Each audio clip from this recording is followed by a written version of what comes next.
Nothing. What the fuck?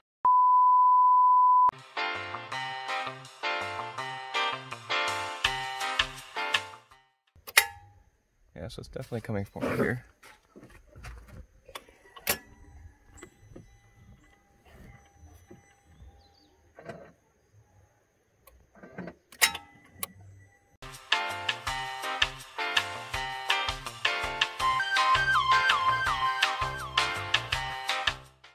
Alright, so key's on. This is the starter.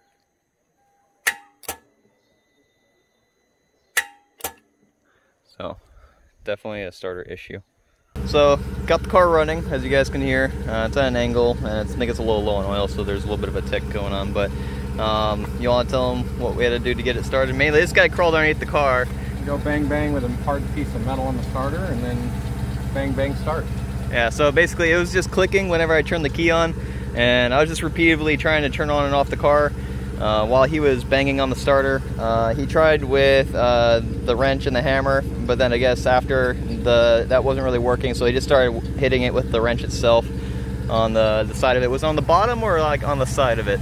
Everywhere. Everywhere? Yeah, you just keep going until it did something. Yeah, and surprisingly I didn't think that was gonna work, but like I kept trying and all of a sudden the car started, so I guess it was just seized up, and we're gonna drive it somewhere it's actually on concrete now, so we can pull the starter out and actually take it in to get rebuilt.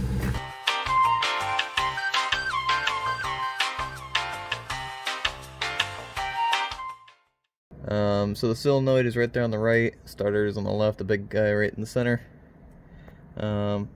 Just a little bit of light there so you can see.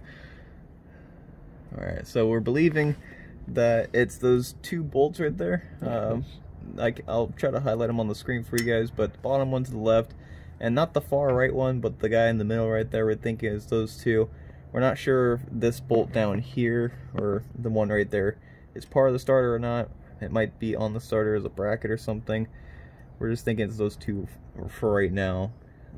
We did get the car started. What Brent did is he banged basically where the Hyundai badge is, right there. Sorry, coolant lines are in, or trans lines are in the way. But he banged right on top of where it says, you can actually see the marks right there. Right underneath the Hyundai badge with the socket. Sorry, the wrench, not the socket, or ratchet. He banged on it quite a bit while I was trying to start it, and then eventually it did kick over. We drove it up here so we have concrete to work on.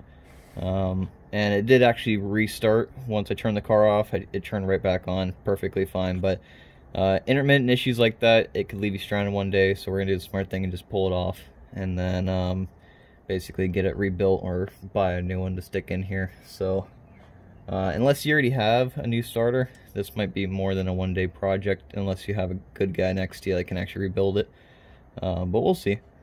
And then you can see like the wire harness that goes to the solenoid right there, and then where it connects on the back of the solenoid. So, but if you're wondering where the location is, that's the right wheel or the spindle. So you follow that lower control arm in, subframe right above it, sway bars right underneath it. To get the starter out, there's a good possibility we're going to drop the sway bar out of the way, just so that we can bring it right down through here.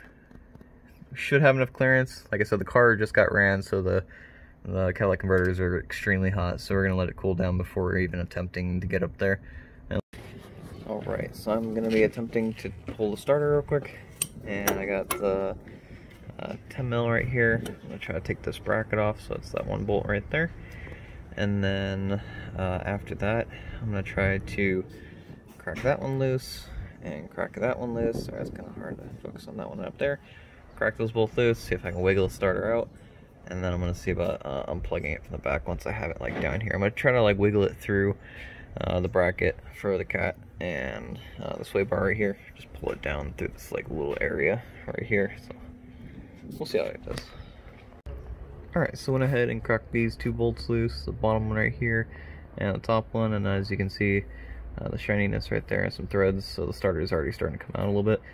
I'm going to go ahead and take the bottom one out first, and then take the top one out. I already pulled it up. I'm going to sink some threads in the top one just a little bit, so I pull it out after, so that way it doesn't just fall on me, or fall on the subframe or the sway bar.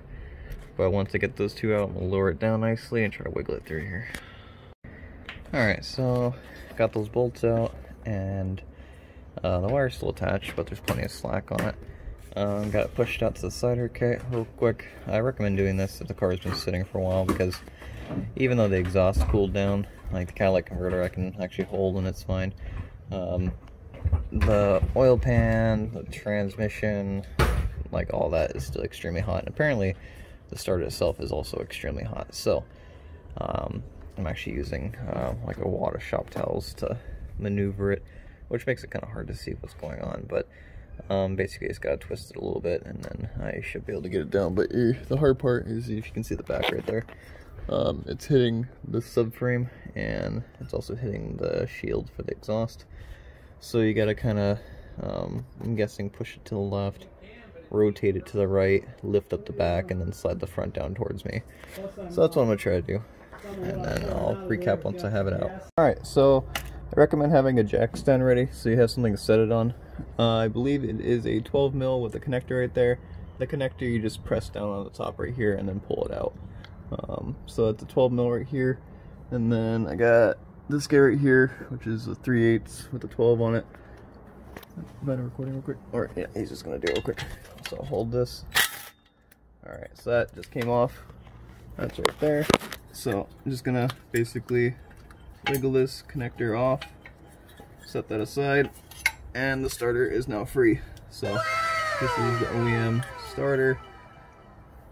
Still has a Honda and everything, and those were like the marks I was telling you guys about when Brent was beating on it to get it to turn over.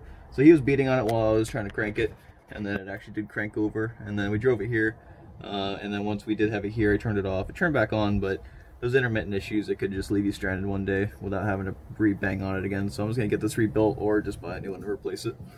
Alright, so we are back, and I have the remanufactured starter. It's the same one. They just took it apart, cleaned it, put new pieces in it, you know, all the good stuff.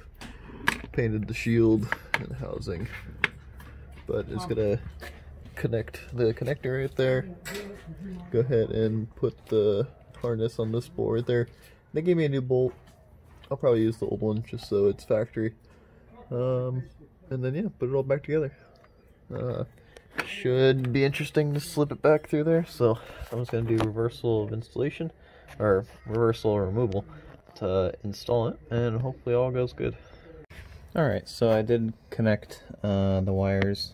See, it was a nice new paint job on the bottom, but I just scraped it all up getting it in there. But I got the wires connected and the clip on there, and then basically it slid up pretty straightforward to where it needed to go. The shield really is just the only thing you gotta like twist a little bit just to get it past the heat shield on the exhaust. But after you get that in there, you just gotta get your 2 bolts and then line it up properly. It's a little bit of a arm workout to push it up and get it in there properly, and then you just gotta like catch a couple threads and get it lined up properly. But that's what I'm working on next. I'll recap once it's actually installed and tightened down. Alright guys, so I went ahead and I got the starter all bolted up. So it's those 2 bolts, so you can see, went ahead and put them back through. I'm guessing they changed the solenoid a little bit because there was a little bit more tension on the wire than there was originally. So I did have to actually loosen the factory zip tie. It was like right here. I slid it down to right here, and then made sure it's still on there. You know, it's still good and everything. I just loosened it by like 1 click, and then slid it down a little bit, and then tightened the bolt back up here. So this is all good. Put the harness on, put the nut on, tightened it down, put the connector on, and then everything is in here. It should be tight. Like, can't move it by hand, so that's good. There's no gap in there, so I am going to call that good. Now all we have to do now is plug the battery back in. Oh yeah, before you guys do this, make sure you unplug your battery. I'm sorry I didn't mention that before, but If you've gotten this far in the video, unplug your battery before you start any of this. You don't want to get electrocuted. But go ahead and unplug your battery, and then do this, and then once you're done, you can plug your battery back in, and then make sure it cranks. So that's what we're gonna do now. Alright, so just got the starter all buttoned up, wheel back on, tightened everything down, lowered the car down. Did have it up on 2 jack stands, just in the front, chalked the rear wheels just in case parking brake was on. Took the wheel off, put it on the side just in case. Swapped out the starter, put the wheel back on, lowered the car down, etc. Now we're going to go ahead and test it. And there we go. Gotta love the sound of that exhaust. If you guys haven't watched it already, I just posted a video of the exhaust cruising around town.